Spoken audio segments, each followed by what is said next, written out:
अभी हम एक पूरा ट्रीटमेंट सीख रहे हैं जिसमें 4 medulla clockwise T1 T2 Raman है, यानी कि ये 4 पॉइंट को मिलाकर एक पूरा ट्रीटमेंट है जिसको हम सर्वाइकल पेन में यूज कर सकते हैं।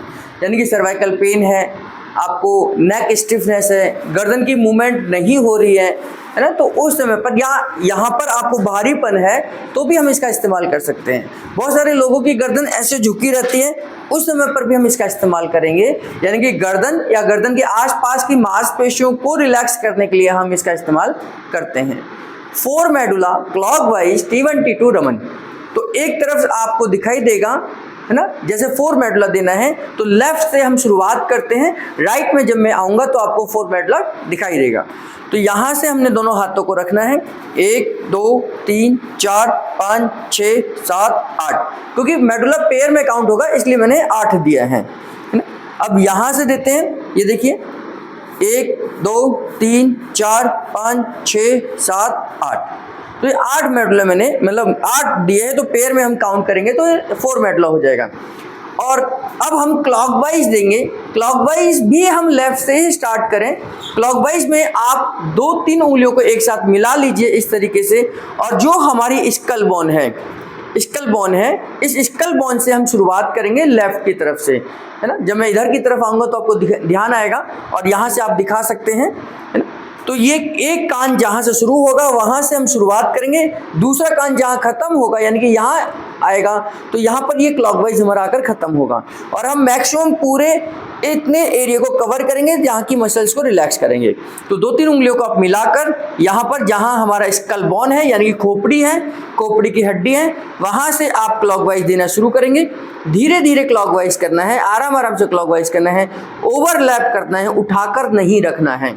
यानी कि आप खिसकाते हुए नीचे की तरफ जाएंगे और कम से कम कंधा जहाँ तक आपका शुरू होता है यहाँ तक आपने करना है ना। तो यहाँ तक आपने लेकर जाना है पूरा, बिल्कुल जहाँ हमने पहला पॉइंट दिया है उसके बराबर ही हम पॉइंट को बनाएंगे और क्लॉकवाइज करते हुए धीरे धीरे धीरे धीरे हम यहाँ पर आएंगे।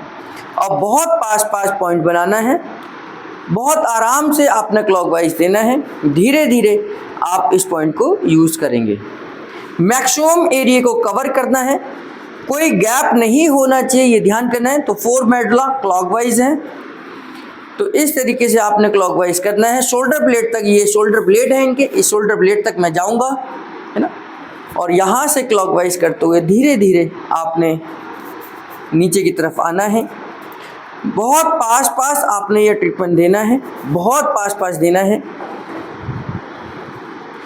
बहुत इफेक्टिव ट्रीटमेंट है, तुरंत एक ही दिन में एक ही ट्रीटमेंट से आपको गर्दन के दर्द में, सर्वाइकल के पेन में आराम आ जाएगा अगर आपने प्रॉपर तरीके से ये दिया है ना।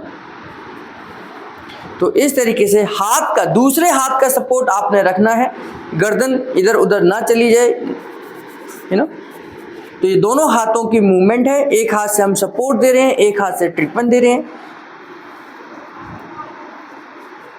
और ये ध्यान करें कि हम एक बार ये पूरा का पूरा क्लॉकवाइज करते हुए हमने एक कान जहां शुरू हुआ था वहां से हमने शुरुआत करी थी, अब हम दूसरी तरफ आ गए हैं। जहां पर स्कल बोन खत्म होगी वहां तक हमने इसको देना है। ये स्कल बोन यहां आकर खत्म हो जाती है तो यहां तक हमने देना है। ये एक बार आप क्लॉकवाइज कर सकते हैं, और अगर ज़रूरत लगे यानी कि स्टिफनेस ज़्यादा है तो फिर हम एंटी यानी कि यहाँ से वापस हम उसी तरफ आ जाएंगे जहाँ से हमने शुरुआत करी थी। इसको आप क्लॉकवाइज कर ही वापस आएंगे, है ना, इस तरीके से ही। यानी कि यहीं से अब आप इसको क्लॉकवाइज करते हुए वापस आ रहे हैं, है ना। आपने बहुत पास जितना आप पास देंगे उतना ज़्यादा इफेक्टिव होगा, और एक जगह पर कम से कम 2-3 बार क्लॉकवाइज करते हुए आपने आना है। एक जगह पर 2-3 बार क्लॉकवाइज करिए और धीरे धीरे करिए, आराम से करिए। इस तरीके से क्लॉकवाइज करते हुए आपने जहाँ से शुरुआत करी थी वहीं पर इसको क्लोज करेंगे, यानी कि इसको ख़त्म करेंगे। लेकिन ध्यान रहे एक बार भी आप दे सकते हैं, लेकिन बहुत ज़्यादा स्टिफनेस है तो हम वापस यहाँ पर आएंगे।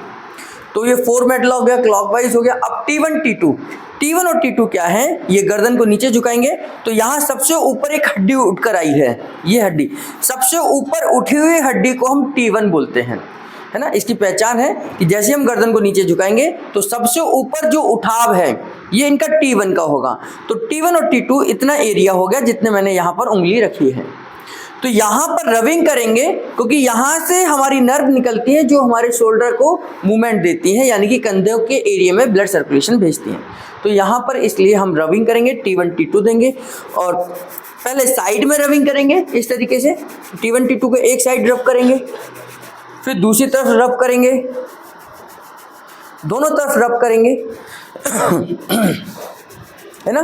तो दोनों तरफ रब करना है 15-16 बार। आप यहाँ रब कर दीजिए, 15-16 बार यहाँ कर दीजिए और उसके बाद T1 T2 को ऊपर से क्लॉकवाइज करना है इस तरीके से, है ना। पहले साइड में करना है, फिर इस साइड करना है, फिर यहाँ पर करना है। तो ये T1 T2 हो गया हमारा। इसका रमन का ट्रीटमेंट देना है। रमन ट्रीटमेंट देते समय ये ध्यान करें, पेशेंट की कमर सीधी हो, पैर थोड़े से आगे की तरफ हो, हाथ नीचे हो, कमर बिल्कुल ठीक हो और यहाँ से आप पीछे की मांसपेशियों को पकड़ना है।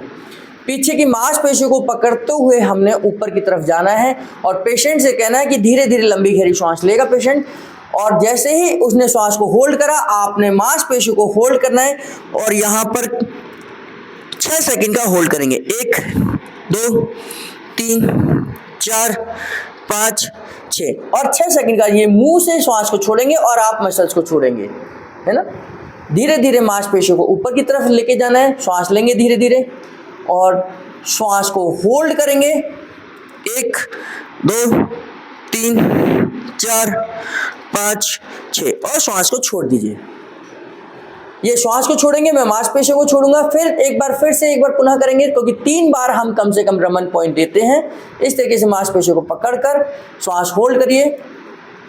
1 2 3 4 5 6 और धीरे से मांसपेशियों को छोड़ना है और ये श्वास को छोड़ना है। इसके बाद हल्का सा रबिंग कर दीजिए क्योंकि जो आपने मांसपेशियों को पकड़ा है इससे इनको कोई तकलीफ ना हो, है ना। और इसके बाद 3 बार लंबी गहरी श्वास लेकर ये छोड़ेंगे। आपने जगह नहीं छोड़नी है, आपने यहीं खड़े रहना है, कहीं चक्कर ना आ जाए, कहीं से भारी ना हो जाए।